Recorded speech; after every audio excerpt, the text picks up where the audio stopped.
My name's Eryn Wilson, and I made a documentary called Dog's Best Friend, and it's about a man, Jacob Lezak, who lives in northwest Sydney, and he's dedicated his life to rehabilitating man's best friend, one dog at a time.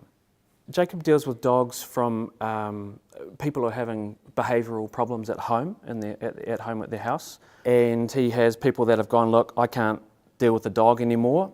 It's been picked up by the pound, or the council are going to put it down. What do I do? So he's taking on these full-on cases that I'll be like, I don't know what to do with the dog. He's not an obedience guy. He's not a sit-stay guy.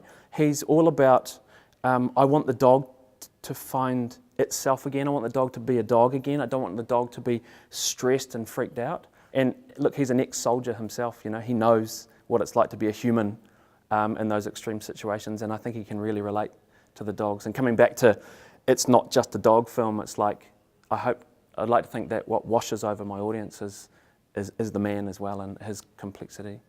I had a hunch, but I'm definitely a firm believer that it's the owners and the humans, not the dogs, not the breeds. Yes, historically some breeds were bred for certain sort of purposes and had a job. Any kind of news story where there's been a dog attack or anything like that, and Jacob taught me this, and I realise it now, if you dig a little deeper into that story and the backstory of the dog, there's always been a human that's kind of let them down along the way. It's really exciting to have the film, especially 50 years of the festival too, for it to be here. It's like the films come, it's all those sort of cliches, but it's like the films come home.